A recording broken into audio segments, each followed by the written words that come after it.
आता महिला आरक्षणावरून सुरू झालेला आणखी एक सामना आणि तो आहे महाराष्ट्र काँग्रेस विरुद्ध अमरावतीच्या माजी खासदार नवनीत राणा यांच्यामधला.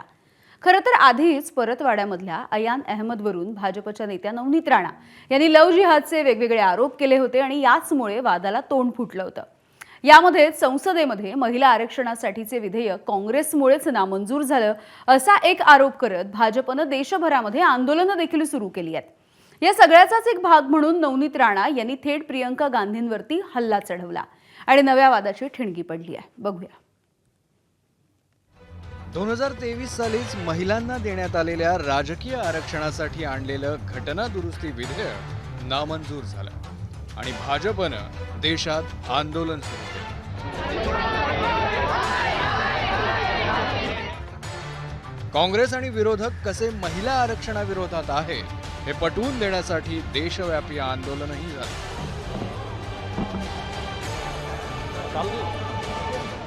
विरोधकही जमेल त्या मार्गाने उत्तर देत आहेत, पण त्याच आरक्षणाच्या मुद्द्यावरून महाराष्ट्रात एक वेगळंच रणकंदन सुरू झालंय. जितने भी लोग ने आज विरोध किया है, मैं इतना जरूर बोलना चाहूंगी, इस देश की महिलाएं आपको माफ नहीं करेंगी.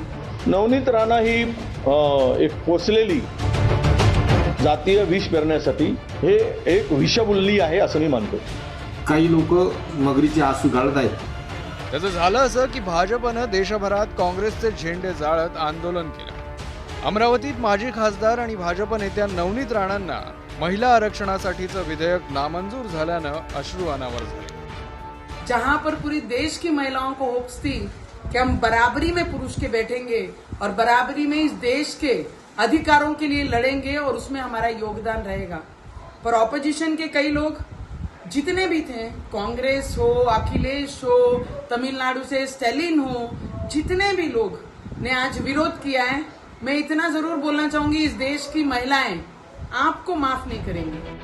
बरं, नवनीत राणा इतक्यावरच थांबल्या नाहीत, तर त्यांनी दुसऱ्या दिवशीही एबीपी माझाशी बोलताना प्रियंका गांधींना टार्गेट केलं. मला एक प्रियंका गांधीजींना प्रश्न आहे की तुम्हाला, तुमचे भावाला, तुमचे परिवाराला एक प्लॅटफॉर्म होता पॉलिटिक्समध्ये येण्यासाठी. जितनी शर्म की सीमा होती है ना, वो सब काँग्रेस ने पार कर दी. काँग्रेस जर उत्साह करत असन तर त्यांची जागा या देशाची महिला त्यांना दाखवणार आहे. आता सलग 2 दिवस टीका होत असेल तर महाराष्ट्र काँग्रेसकडूनही उत्तर येणारच होतं आणि त्याची सुरुवात केली नवनीत राणांना 2024 साली लोकसभा निवडणुकीत अमरावतीत पराभूत करणाऱ्या बळवंत वानखेडेंनी. काही लोक मगरीचे आसू गाळत आहेत, परंतु त्यांच्या लक्षात हे नाही भाजपला 400 पार आकडा मिळाला नाही म्हणून. भाजपला 400 पारचा आकडा हा महिला आरक्षणासाठी पाहिजे नाही.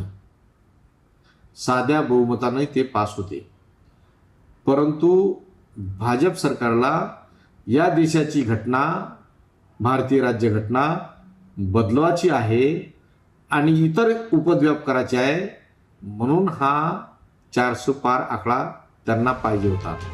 बळवंत वानखेडेंनी राणांना लोकसभेच्या पराभवाची आठवण करून दिली, त्यामुळे राणांनीही पलटवार केला. अचलपुर के नाम को दाग नहीं लगने देंगे. अगर कोई दाग लगाने की कोशिश करेगा तो सामने सबसे पहला हम खड़े होंगे. ये याद रखना, पद गया है, हिम्मत से नहीं आ रहे. कल भी मैदान में थे, आज भी मैदान में और कल भी मैदान में रहेंगे.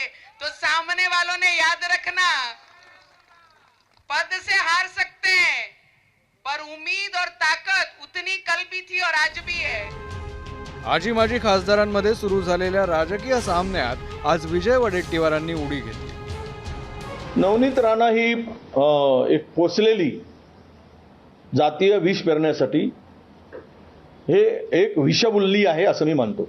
इतकी जातीयवादी आणि धर्मांध बनली आहे, लोकांनी पाळलं, लोकांनी जिरवली निवडणुकीमध्ये, तरी पण अजून शुद्धीवर यायला तयार नाही.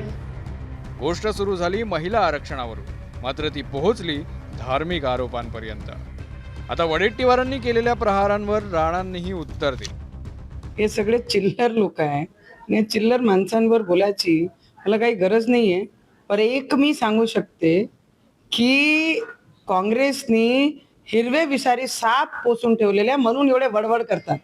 काँग्रेसच्या काळामध्ये हे हिरवे विषारी सापांना जपण्याचं काम आणि त्यांच्यावर हा सगळे प्रकरण दाबण्याचं काम काँग्रेसने केलं होतं. पण हे हिरवे विषारी जेवढे साप आहे ना, त्यांना ठेचण्याचं काम आमचे देवेंद्र फडणवीसजी आणि आमचे देशाचे प्रधानमंत्री हे करणार आहे, त्यांना सोडणार नाही. फक्त नवनीत राणाच नाही तर महाराष्ट्र भाजपनंही वडेट्टीवारांवर पलटवार केला. काँग्रेसने हे पाप केलंय. काँग्रेसला या पापाची शिक्षा भोगावी लागेल. आमच्या माता भगिनींच्या अधिकारावर वरवंटा फिरवणाऱ्यांना हे बोल खडे सुनलेच पाहिजे आणि सुनावलेच पाहिजेत. समाजातील नेतृत्व करणाऱ्या भगिनींबद्दल अशा पद्धतीची टीका करणं योग्य आहे की नाही त्यांनीच ठरवावं. गेले 2 दिवस भाजपनं आंदोलनं केली. त्यामुळे महिला आरक्षणासाठीच्या विधेयकांवरून सुरू झालेला हा राजकीय गोंधळ इतक्यात तरी संपेल असं वाटत नाहीये. ब्युरो रिपोर्ट, एबीपी माझा. एबीपी माझा, उघडा डोळे बघा नीट.